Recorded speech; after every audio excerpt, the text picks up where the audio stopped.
Good afternoon, folks, and thank you very much for joining us. As you can see, I'm not your usual host. Our usual host, Anna Kelsey, is feeling slightly under the weather today. So I'm going to be sitting in and chairing this webinar on her behalf and on behalf of the TUC. My name is Tanya Warlock, and I also work in the TUC's education department. And today webinar, as you know, we're going to be talking about supporting workers taking industrial action and how we can support them. And I also have two fantastic speakers today who'll be joining us. But before I introduce them, I'd just like to run through just a few bits of housekeeping, just to remind you all that there's a green button at the bottom which talks about captions. So anybody who requires that, you would just click that button, you'll be able to get the captions script. Also, if you do have a sort of question or something, a point of interest that pops up during the conversation, please do feel free to use the Ask a Question button at the bottom of your screens. And we'll try to filter through as much of your questions as possible. But, maybe due to time, we might not get through all of them. But what we will do is take away any specific questions that will be able to benefit reps and look towards helping them. So over to our speakers. I'm going to introduce, we have Charlie Pullinger, who is our TUC Project Officer for Organising, and also he leads on our Solidarity Hub work. And we also have Lois McCallum, who's also our TUC Digital Campaigner, and she's doing some really fantastic work in supporting our unions and reps at this particular time, industrial action, as well as sort of broader campaigning initiatives. So over to our speakers. I'm going to ask some questions. What we're going to do for this particular webinar is just have a sort of questions and answers discussion, just to try and draw out some of the main points about the Solidarity Hub. And as I said, if you have some additional questions, please post them through and we'll try to answer some of those. Okay, so question one to Charlie. So Charlie, what exactly is the TUC Solidarity Hub? Okay, so thank you, Tanya, for the introduction. Thanks for the opening question. So hi, everyone, again, just to reintroduce myself, I'm Charlie Pullinger, the Project Officer for TUC Organising and the Solidarity Hub. Thank you for joining us this afternoon, and thanks for inviting me to come and talk to you all about the relatively recently launched TUC Solidarity Hub and how it can help you. Firstly, Happy Heart Unions Week to you all. It'd be remiss of me not to mention it and to say thanks to you all for all the work that you do. As reps, putting yourself forward to represent working people is never easy, but I can assure you it is always appreciated. I do believe that our reps in our union structures are the backbone of the trade union movement, often standing between sometimes very hostile employers and hard-working people. So for that, I just want to say thank you to you all. So the Solidarity Hub, back to the question, has been designed to bring together the TUC's support for unions engaged in campaigns and disputes, including industrial action. Our aims are to ensure that our comms internally and externally reflect the campaigns and disputes that our unions are undertaking to support their members, maximise our support for industrial campaigns, help build confidence amongst members by demonstrating the importance of trade unionism and collectivism in winning a better deal for workers, and demonstrating the value and strengths of a trade union. Now, we can do that in a variety of ways, and I'll hopefully be able to cover them all with you today. The Hub itself has its own dedicated website, first and foremost. This is where you can go to see what we have on offer already and how you can come to us for help and support. This is now live on the tuc.org website with a tab on the homepage taking you directly through to our range of different offerings already. I'll just quickly run through the headlines of currently what sits on that page, if you'll allow me to explain more about the Hub itself. So firstly, we have the all-important Get Help Now option on there. This is where you can come to us for help. So building on what I've already said, we want to be able to support you at any given stage of a dispute, whether that be at the early campaign stage, the ballot stage, industrial action stage, or indeed when the dispute has been resolved and there's a story to tell that we can learn valuable lessons from. Every dispute is different, and there are different techniques and methods that we'd love to learn from and share with others in order to benefit the wider movement. Certainly given the framing of this webinar today and taking action to win and exploring ways in which we can support you, I think it's important to mention a few examples at least of where we perhaps have already helped and what type of requests we've had through already in terms of what we can offer. So we've helped already with ballot advice for HCSA, for example, peer-to-peer texting support through our colleague Anthony Hayes during ballots with RMT, FBU, CW, etc. Research on CEO pay and investments in order to provide leverage in disputes for PCS. Coordinating picket line visits with our GS Paul Novak and AGS Kate Bell, and of course countless petitions, email campaigns, events, fundraising tools, etc., which we'll come on to in more detail a little later.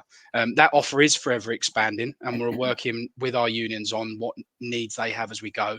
At any stage of a dispute, I'm confident that we can help. And that brings me nicely onto the next bit of the website titled Tools to Start an Online Campaign. This is where we start to get into specific and practical ways that we can help. This option introduces you to our wonderful Megaphone digital platform, which is run by the TUC and is a free tool for TUC affiliated unions that allows you to quickly and easily start petitions or targeted email campaigns. I will, of course, leave Megaphone to be explained by the expert, my colleague Lois, who's on the call, who runs our Megaphone platform alongside our colleague Anthony Hayes. But there is a lot of evidence that shows just how effective that platform can be for petitions, targeted campaigns and fundraising. Now, we know that some of our unions have already got their own platforms for some of this and do it extremely well internally, and others may already use some of these services we have on offer. So forgive me for covering any ground you may already be familiar with, but this is about empowering the wider movement and helping and adding value wherever we can. Then we have a selection of interactive guides for taking action. The TUC has lots of help resources that we have developed alongside our unions. This is aimed at unions taking action and is ideal for anyone who's interested in industrial action at any level of a union, but is directly focused on reps and how we can help best. We have guides on taking safe and legal action, communicating to win, a ready for action guide, and a guide to looking after yourselves with a focus on mental health. These pocket guides are designed to be easily shared and communicated, so do take a look through when you have some time. Then we have our solidarity stories. This is where all our extensive media reach is used to tell the stories of those union wins. It is Heart Unions Week, of course, and we've plenty more going live on the page in the next few days. For this week, we've got features of some of them being featured in the Mirror and other publications this week. We want to tell those stories, describe those challenges, and learn the lessons from how a victory was achieved, whether that be a win made possible by the strength of the union and the courage of its members, a particularly impressive organising journey, or a fight against injustice. These powerful testimonies can serve as good, solid case studies for us and hopefully provide shareable practice. So that work has not long begun. There are currently several feature pieces on there.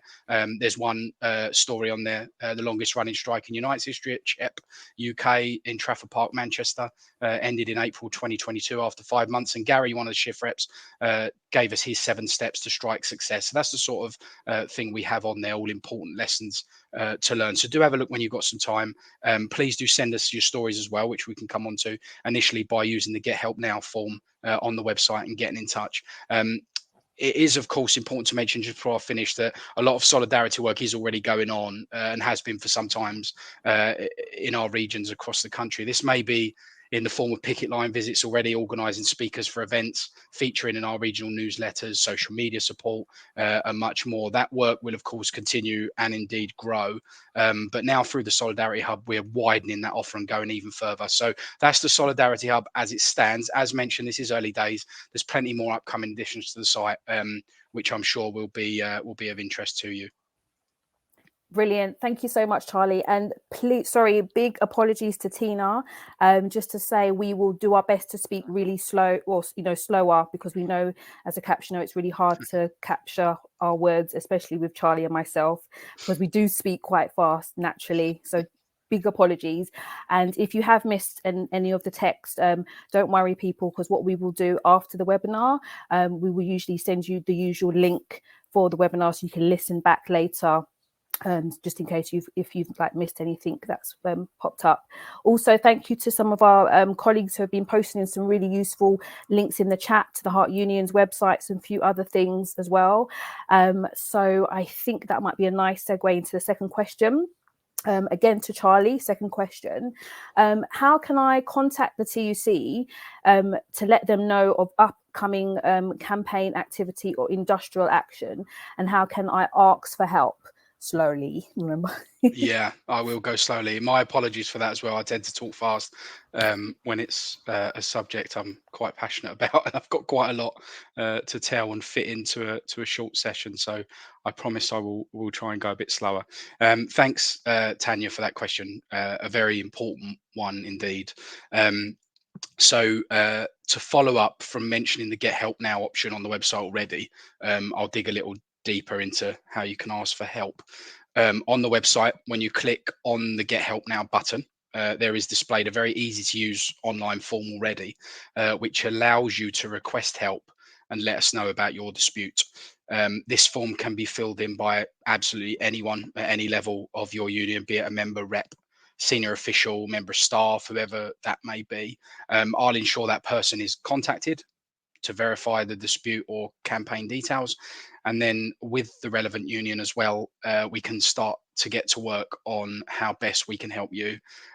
Please don't worry about duplication or verification.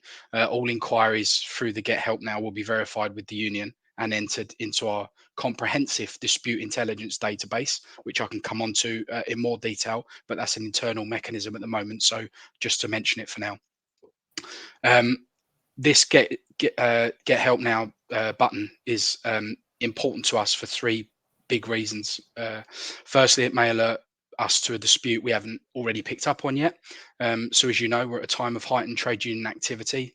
We've got a backdrop of a government who are not allies of the union movement or sympathetic to our concerns and ideas, holding down pay and investment in public services. We've also increasingly, it seems, in the private sector, got employers who are doing the same, but in some cases using bad employment practices such as fire and rehire or attacks on terms and conditions and indeed pensions, perhaps even emboldened by the P&O scandal last year, a year ago now, with no real justice for those workers or anyone brought to account. So there are lots and lots of disputes currently live nationally and locally. By you letting us know, we can be across everything and map those disputes, which is important. And secondly, of course, we can help. Thirdly, as every dispute is different, we can develop and help by learning more and working closely with our unions. We can offer more to others and grow those resources. If I could quickly give an example of PCS members working for the Disclosure and Barring Service outsourced to HGS in Liverpool. We supported that particular dispute at nearly every stage through the Solidarity Hub. So firstly, we helped them build a targeted email campaign aimed at the owners of the company, which applied pressure. Lois and Anthony and the team helped with that. We then helped with the research on the Hinduja brothers and some of their investments to provide leverage to PCS to keep in their back pocket should they need it as the dispute went on. We worked with them on our new strike funder offering, which I know Lois will explain, and the regional TUC office shot videos, wrote blogs, platform speakers from the front line of that dispute, and arranged a visit with Paul Novak to speak with striking workers, all of which helped amplify that dispute. And by no means does any of that singularly win a dispute, but it does add value where we can offer it. The dispute has now been won, a tremendous achievement, and a shout out, of course, to those reps and members there, of course. So do get in touch, use that Get Help Now button, but also through your TUC regional structures. Do let the regional secretaries know if you use that forum, and that will get back to us. Please do use it, interact with it, and keep us updated. Brilliant. Thank you, Charlie. Just before we move on to Lois, there is a question I think that Nick, one of our viewers, Nick, has put in the chat in regards to that. He says it doesn't seem to be any mention of trade union councils on the Solidarity Hub. But from what I understand, the Solidarity Hub is open to all structures within the TUC. So I don't know if there's anything else you want to add to that, Charlie, just to say. Yeah, of course. I think it's important to mention trade union councils. We've got the offering through Megaphone available for them to use, and have helped already in the Wirral, I think. And we've had another few. Lois will know more, because they have been coming directly through the Megaphone platform, looking at localized campaigns, perhaps even fundraising. These are things that we'll come on to shortly. So I'm sure we'll cover that in further on in the webinar. But just to let you know, it does also include help and support where possible for trades councils. Thank you. Thanks. So next question over to Lois. So Lois, we've been hearing about this Megaphone. So what is Megaphone then, and why do we need it? Thanks, Tanya. Lovely to meet you all and to be here. Thanks for having me. And yeah, as was mentioned earlier, I'm a digital campaigner here at the TUC, and also Happy Hearts Senior Week from me. I think as a movement, maybe we forget to celebrate our successes. We're like moving on to the next challenge, like the next fight. And so it's really nice to have this week to go, like, you know, let's look at the great that we've done, and let's shout about unions and tell people why they should join one. And yeah, so Megaphone, so as Charlie mentioned earlier, is just one of the offerings on Solidarity Hub. I'm not sure if many of you have heard it before or used it before. It would actually be really useful for me to find out if any of you have used it before. So if you did want to, that's selfish, but put in the chat if you have used it and how you found it, that would be really useful. And essentially, it's like a digital campaigning platform. It's an easy way for unions, for reps to start their own campaigns and their own petitions. It's owned by the TUC, but it's free, and it's used for all TUC affiliates. I think we've had maybe 25 different unions use it now, and collected maybe 1.5 million signatures. I think that's the most recent, on about 450 petitions. That sounds like big numbers, but what I really want to talk about is how you don't need a lot of signatures to have a successful petition all the time. So I'll come back to that a bit later. For the TUC, we use Megaphone to promote our own petitions and campaigns. So you might have seen recently the new anti-strike bill that's being debated in Parliament at the minute. So we were able to use Megaphone to support the work that the TUC is doing to scrap that bill. So big petition. And then once you get the signatures, you're able to reach out to the petition signers with updates on like how the bill is going, what the next steps of the campaign are, and like crucially what they can do to support the campaign. And we can also use Megaphone for events. So a lot of you might have been involved on the 1st of Feb actions. So obviously there were teachers on strike, civil servants, train drivers, university lecturers, like the lot. And there were loads of rallies, marches, picket lines happening up and down the country. And so Megaphone had a map where we could host the details of all these rallies and marches, so people can put in their postcode and find out the nearest one to them. And that's a good point actually to mention. I can't remember who it was that asked the question. It was Nick talking about trades councils. So trades councils massively helpful for events, and having a place to put them all. It was, I mean, look, we were essentially doing not much work. It was all the trade councils, it was all the unions putting on these amazing events all across the country, and Megaphone was just being like a centralized place for like people to find out about your events and just to build the turnout for those events. But mostly Megaphone is good for hosting petitions, events, and targeted email campaigns, which I'll talk about in a little bit as well. We also offer support and advice on how to grow your petition, how to build your campaign, essentially how you can use a petition as a starting point to get people in the community to find out what your issues are and take bigger and bigger actions to support your campaign.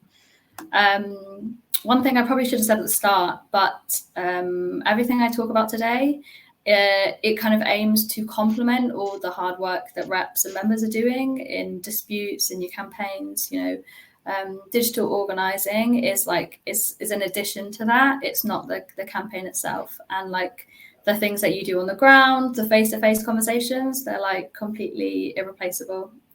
We know that petitions don't win things on their own, but they do go some way to engaging the community and promoting your dispute to new people. It's really easy for reps and organisers to set up petitions on the site. It literally takes a few minutes. It's really easy for you to make changes as well. So if you're not happy with it first, make changes. Like you'd expect on any petition page, you know, you've got a title for your petition, you've got a target. So that's going to be like who has the power to make the change. So maybe that's your employer. It could be local government or an MP. Who has the power to make the change?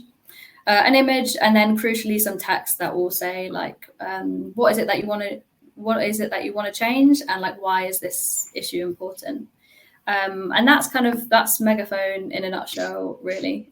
There's loads of petitions on the site. I saw that someone had posted in a chat a link to Megaphone. I'll see if I can pop another one in there as well. So there's loads of petitions you can look at for inspiration too. Brilliant.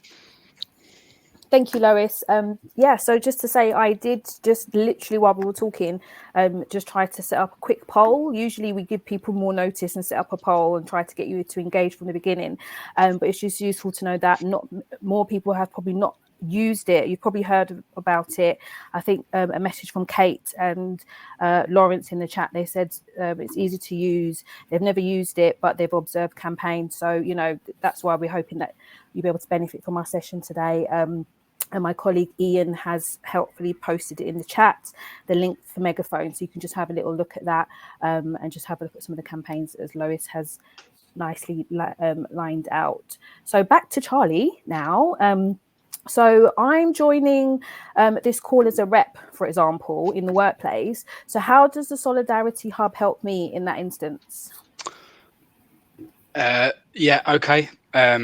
Yes. So thanks, Tanya, again. So reps do a tremendous job every single day, and it's important that we recognise that first and foremost, and also recognise the tremendous pressure that they may be under at any given moment, especially at the moment now with the heightened period of industrial action. So how can we help you and give you either the tools to be effective or supplement with resources that your unions may already have? So remember, these resources were born of collaboration between unions and the TUC originally, and that is obviously what we're trying to achieve here. This project is in its infancy, but by doing more things to help, we'll no doubt learn more ways in which we can help.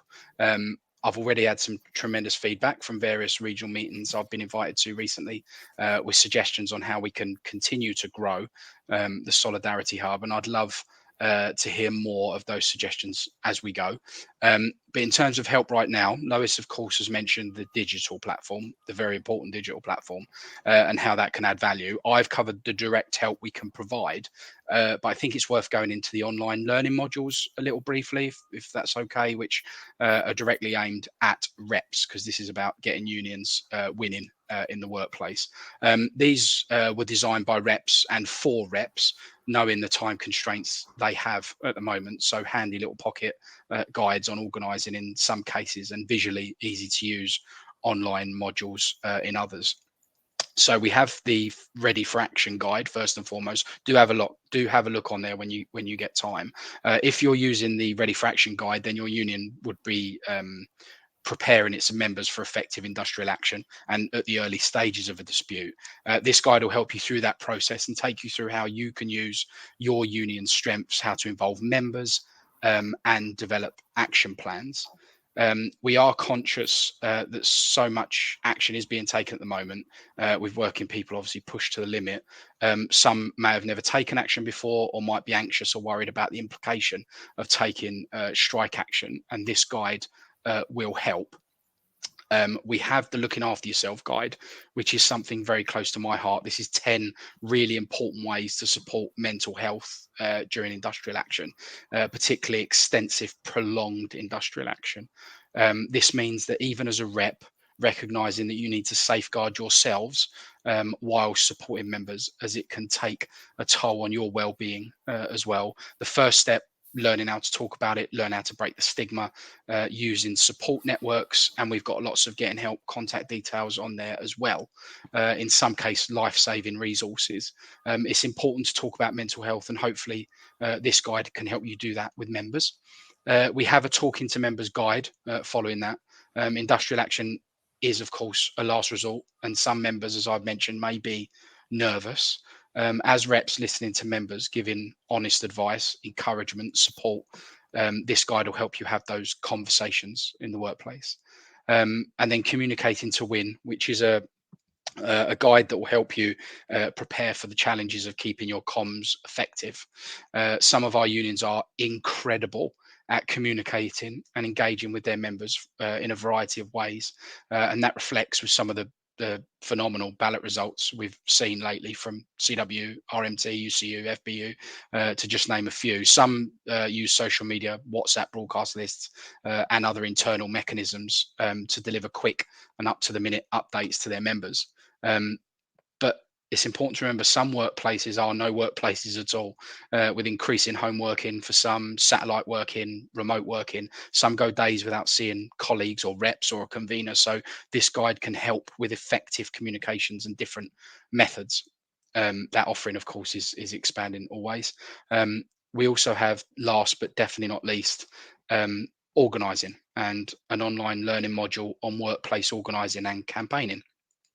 This online resource provides reps with the skills and knowledge needed to build strength within their workplace, and an interactive guide on there as well on how to develop your own talking and listening skills and building those relationships at work.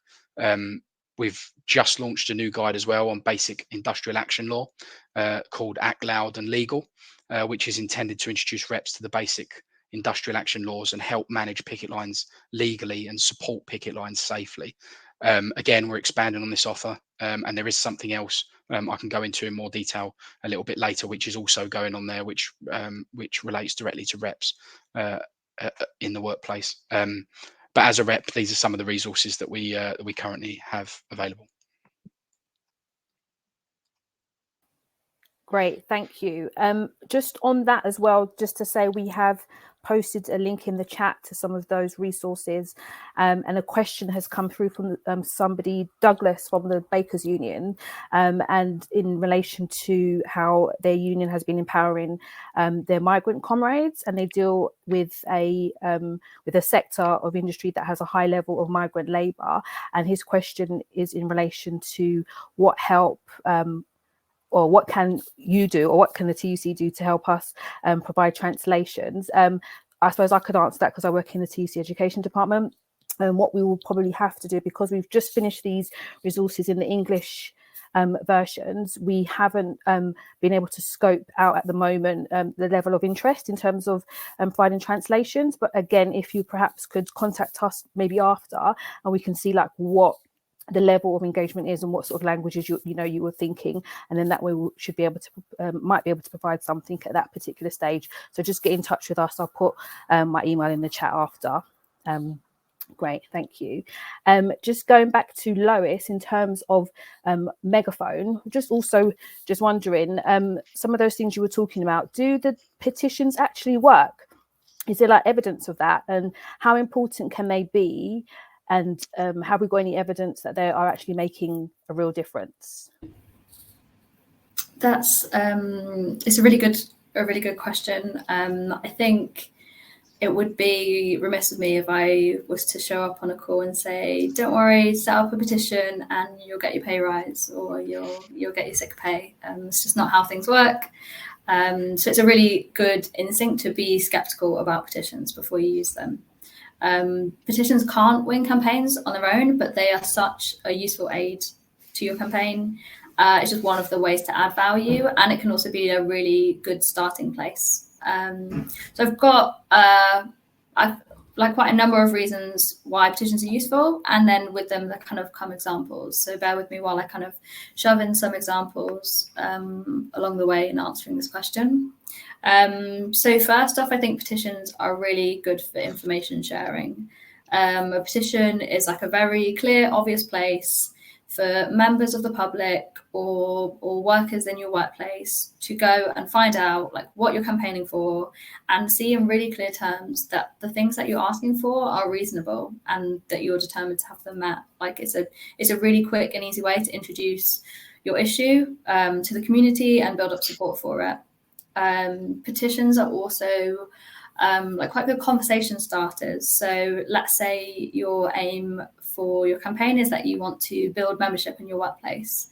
Starting with a petition that focuses on a key issue that workers are facing is really good for showing that, like, look, we're an active union and here's something that you can immediately get involved in. Like signing a petition could be their first step into getting more involved, eventually becoming a member or becoming a rep themselves. I've got a quick example here, which is before I worked at the TUC, I was a workplace rep at a students' union where I was a bartender. And we were fighting against 0 contracts, and we found like great use of surveys and petitions as a way to communicate with workers that we weren't able to reach before, or like we didn't have that in. You go up to someone who works in a different bar to the one I'm in, and I say, like, hey, so what do you think about this? Like that can be quite a hard conversation to start, but if you say, oh, have you seen there's a petition going around, like, what do you think about this? It just like feels more natural. So it's a really good way to communicate with other workers, and it's also a really good way to develop leaders. Like being a rep is a lot of work, and if you don't have active members to take on responsibility, like it's going to be a tough job. It's a tough job anyway. But so using petitions as like an assignment, you say, okay, like see if you can get 50 new signatures by the end of the week. It gets them more invested in the campaign, and it also just like makes it a bit fun.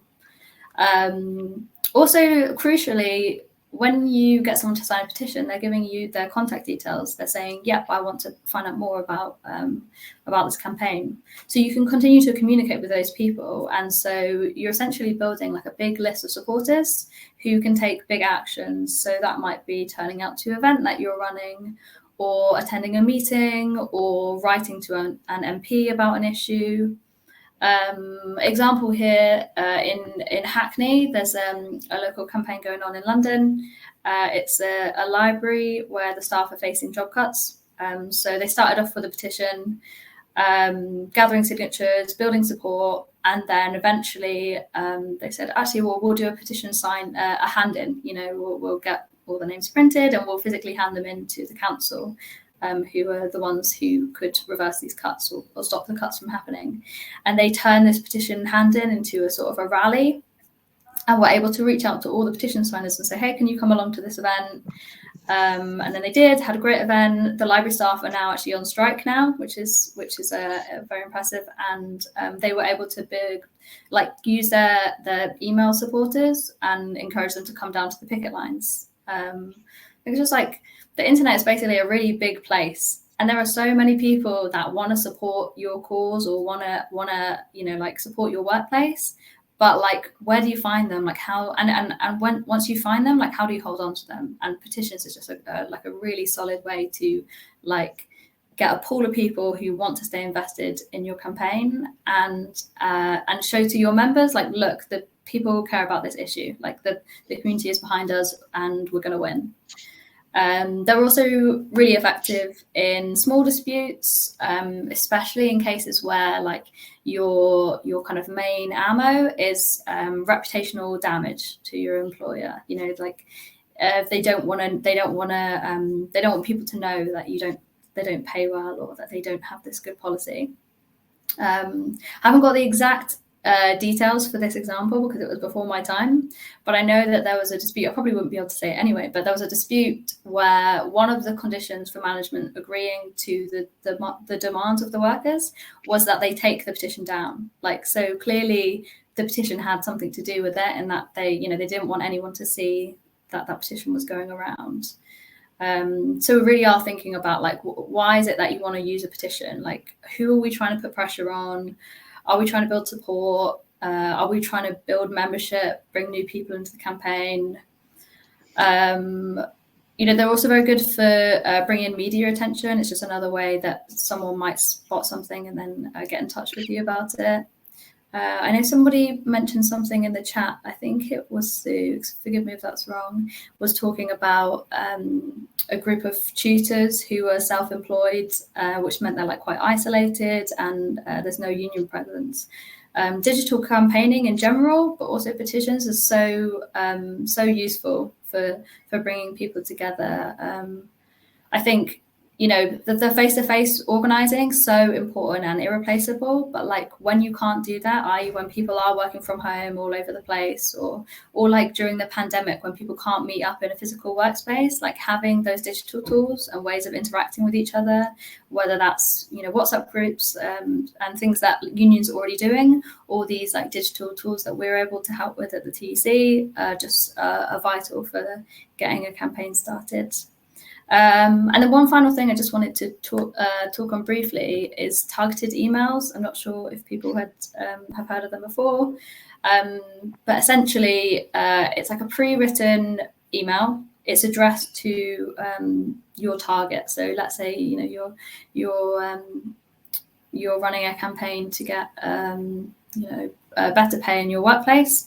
Your target is going to be your employer, most likely there, and so the email will be pre-written. It's a couple hundred words along the lines of, you know, we support the workers. Why won't you give them the pay rise that they deserve?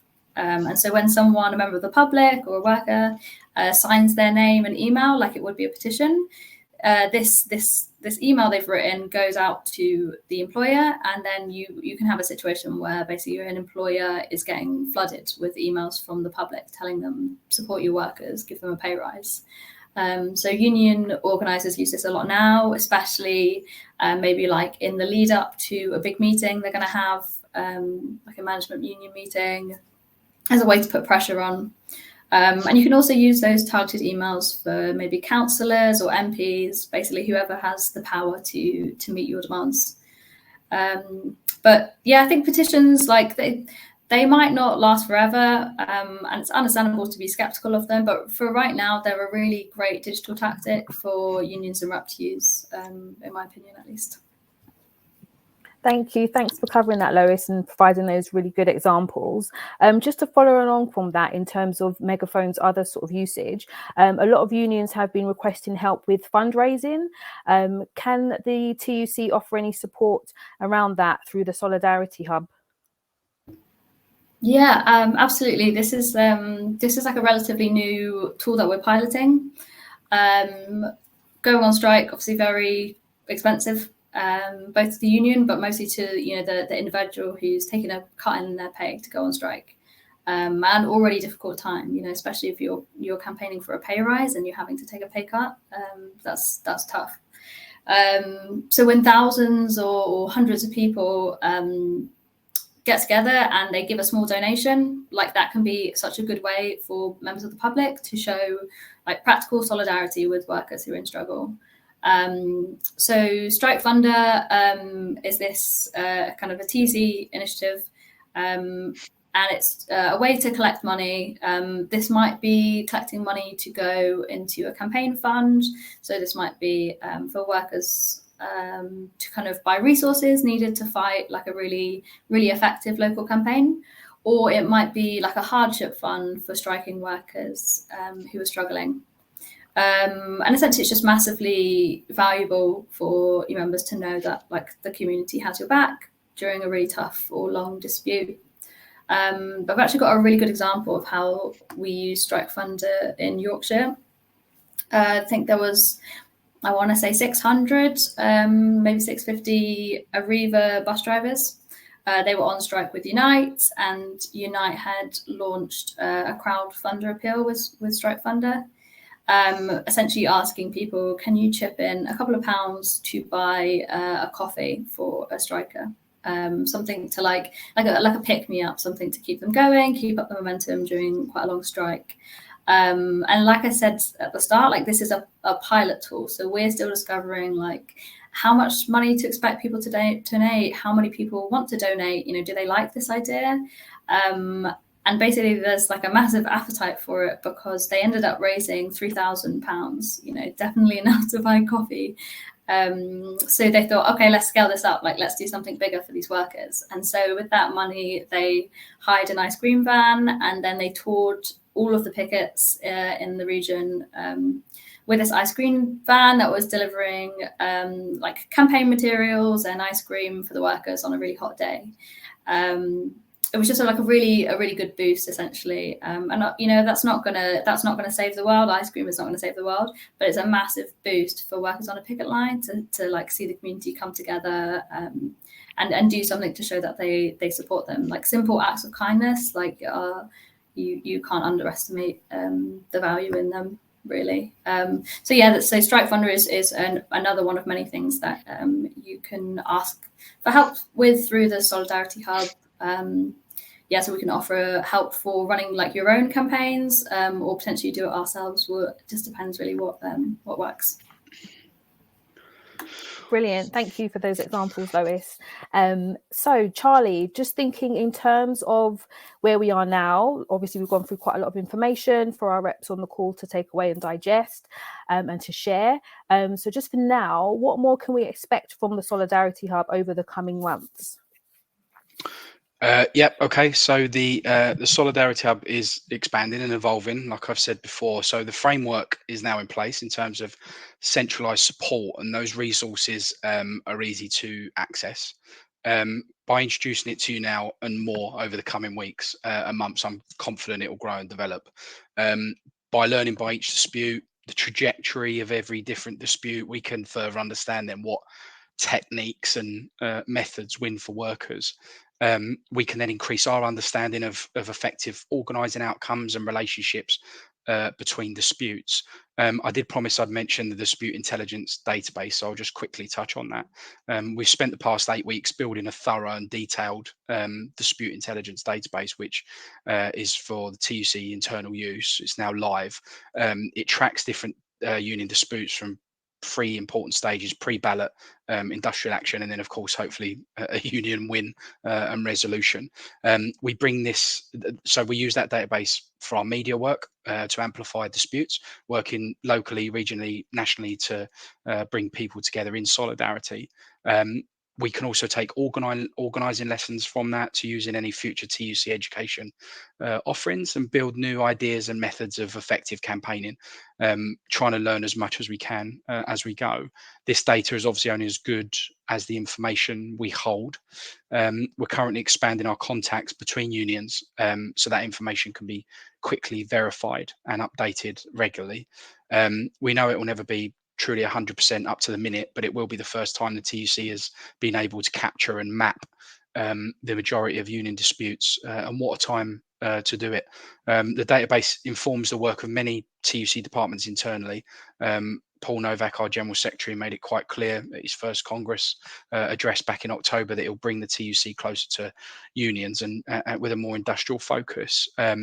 So we've been using the database to send Paul and Kate around the UK to visit picket lines with an even union split, making sure we're getting everywhere, making sure no union or workforce is left behind. Please follow Paul's social media to track that as well on his travels.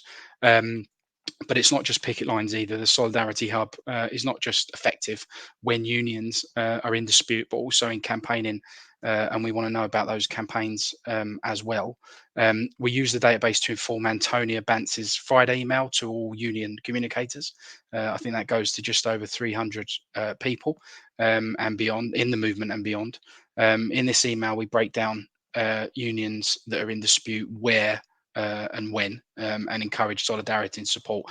So for Heart Unions Week, the database has also helped capture those important union wins, which, as I say, are going in the media as we go. There are really good stories to come as well, so keep an eye on them. So these are just some examples where we're learning from the database. But in terms of offerings through the hub and what's coming, we're in the process of building a hardship fund page on the website. Not our own one, I must stress. A frequently asked question we have is from supporters of our movement who want to contribute to a dispute, as Lois mentioned. Now, the TUC doesn't have a central fund for donations. We developed Strike Funder, as Lois has mentioned before, but just to stress, that is at its pilot stage and has already helped in a couple of disputes. We're always looking at that offering internally, but this new page, which is coming, will sit alongside the other resources I've talked you through already. It'll aim to bring together all those union-specific hardship funds and links into one place so that people can direct can use it to direct their funds towards a specific union of their choice and dispute. This is another link for us to be including as well in our media work in fundraising, so we can amplify and point people towards those particular disputes. Our comms on industrial disputes has increased considerably alongside the upturn in industrial disputes. We're very proactive in promoting union wins now as well. I think anecdotally 3 in every 5 tweets now from the TUC account mention our support for industrial action and promoting union wins. That reach is extensive, as is our media coverage. I think over the last 4 weeks, Paul and Kate have been on just about every radio and TV show using specific union examples and highlighting where action is taking place. And a lot of that information is coming to us through the Solidarity Hub. A lot more solidarity stories will be going up on the website. There'll be more national and local picket line visits. And of course, as I've explained today, more TUC education resources. I mentioned earlier acting loud and legal. We're currently exploring source material for a basic guide to, what do I say, not getting in trouble, not getting yourselves in trouble at work from social media, shall we say. We're increasingly seeing reps targeted and disciplined for their conduct on social media. Now we know clearly it's an issue. It's been fed back to us from several different unions in dispute right now. And at a heightened time of tension industrially, emotions obviously can run high. So we're looking to produce a do's and don'ts, if you like, on that, using what unions have done already. But we are studying union specific material for it to perfect it as best we can, because we can't have obviously reps walking into harm's way. If we can eliminate and protect ourselves against that, then we will. We're also exploring an online guide to media interaction, so how to engage with the media, reps, etc. That idea is being developed at the moment, obviously through media briefs. We'll look to put that as another resource on there. We're learning new things all the time. Every single dispute follows a different path and pattern, as I've said, from engaging comms to driving ballot results with high turnouts, beating strict anti-trade union thresholds, organising vibrant picket lines that we've seen, perfecting the art of negotiating maybe, or industrial relations, whatever or however our unions think we can help add value, then we will strive to do that.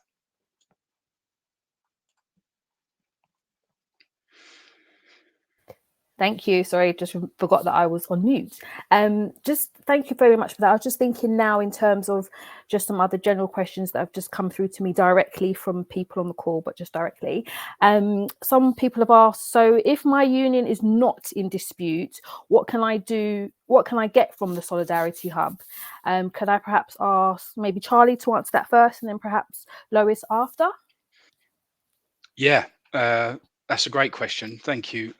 So I suppose when the dust settles on a lot of these disputes, some of them extremely bitter and emotional disputes, winning the peace will be more important than ever. So we've seen examples of disputes that have got quite nasty along the way. Accusations of bullying, harassment, intimidation, violence, this sort of stuff. So how do we learn lessons of de-escalation? A dispute once a negotiated settlement has been reached. So I would say we've got a story on that going live this week from the GMB actually on the solidarity stories about settling a dispute. Things can be hard to navigate, obviously, and relationships sometimes are quite hard to repair following a dispute. Through the Solidarity Hub and telling those stories, we can learn those lessons. So solidarity story is extremely important in capturing those experiences to learn from when we're not in dispute or coming out of. Secondly, there's always issues to deal with for union reps outside of dispute. So we know, don't we, bullying and harassment, sexual harassment, equality at work, culture changes. We've got the materials, resources and expert knowledge to help you grow and learn in all of those areas. Our TUC education team have been doing this for an age, so we have a lot on that.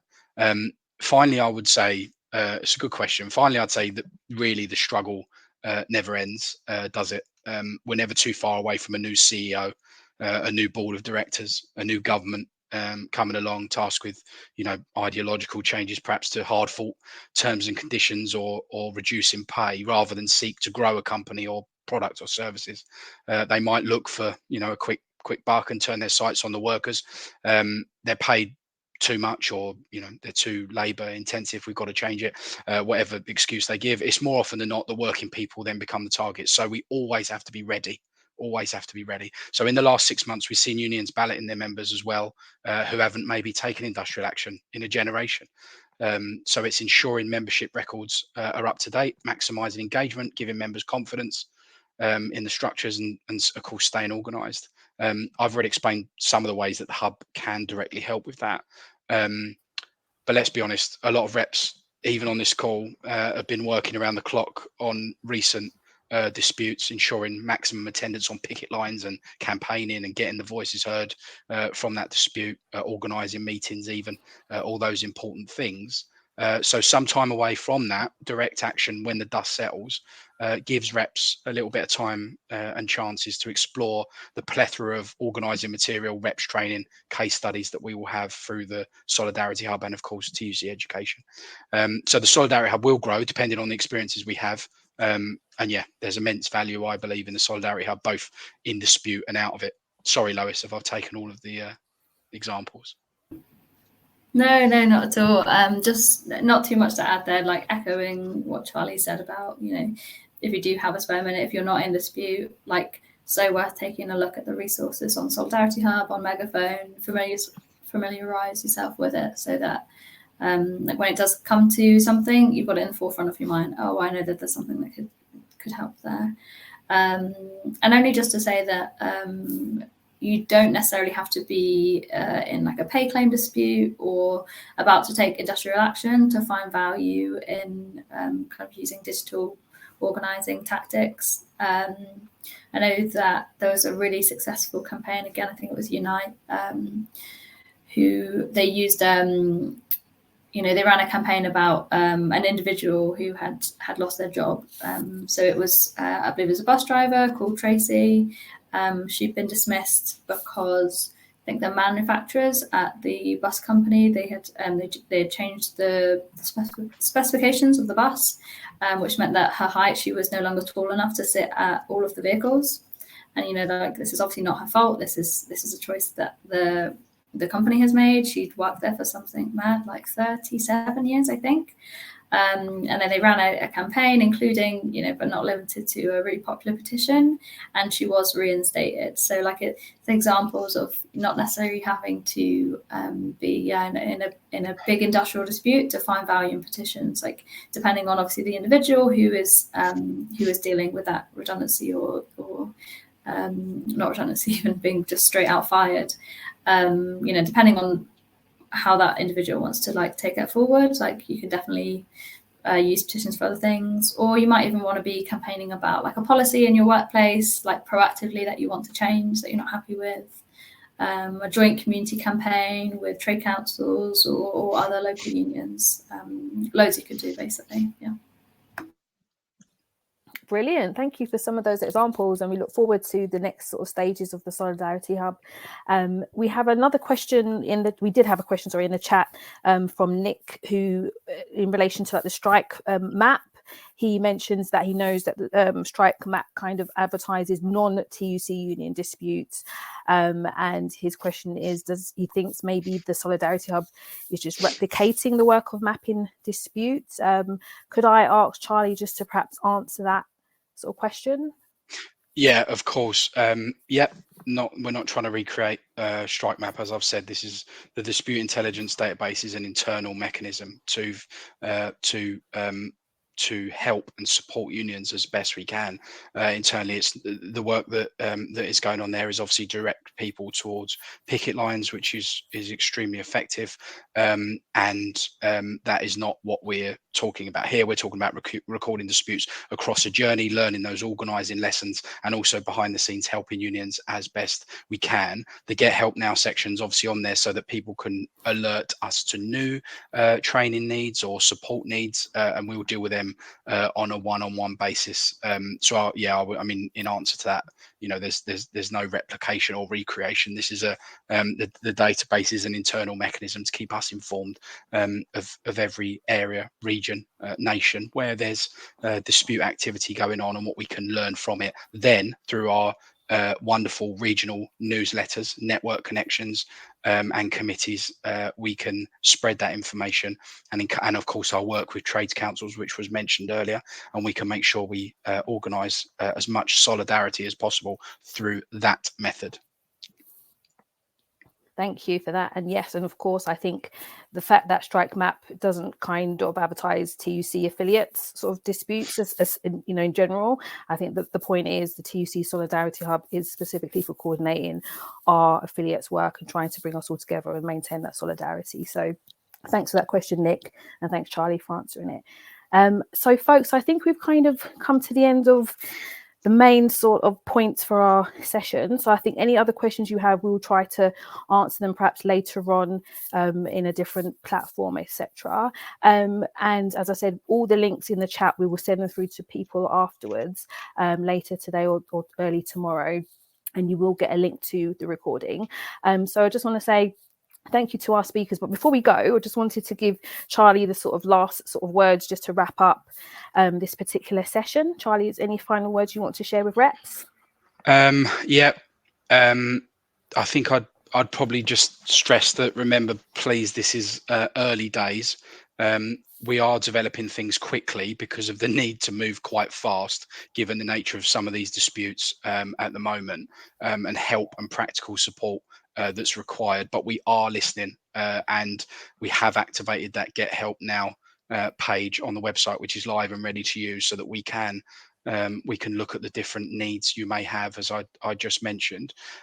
We are encouraging unions nationally and regionally to keep us updated as best that they can on disputes, pickets, developments, and finding reps and members willing to talk to our media team and tell those stories once a successful resolution has been reached. It is through these stories that we can best promote trade unionism and the value of it. We want to help all unions across the movement to deliver for their members by learning from each other, from best practice, and attracting new trade union members, of course, with the aim of growing the movement. So that is us. That is the Solidarity Hub and where it stands. I hope we've clearly defined it for you. And I would just say thank you very much for your time. Thanks for listening. Thank you so much, folks. It's been amazing, this webinar, and you know, I've been happy or fortunate to be able to step into Anna's shoes. And thanks, Anna, for even though you weren't able to join us, for being in the chat and helping to answer some questions. So we hope that you'll be back on your feet soon. Our next webinar next month, which should be, I think, on the 2nd of March, around redundancy law. So that'll be really good to have everybody online for that. And so just to say thank you so much, everyone, for joining. Thanks to our great speakers. Thanks to our TUC staff in the chat for helping, and happy Heart Unions. And thank you, everyone. See you next time. Bye. Thank you. Bye.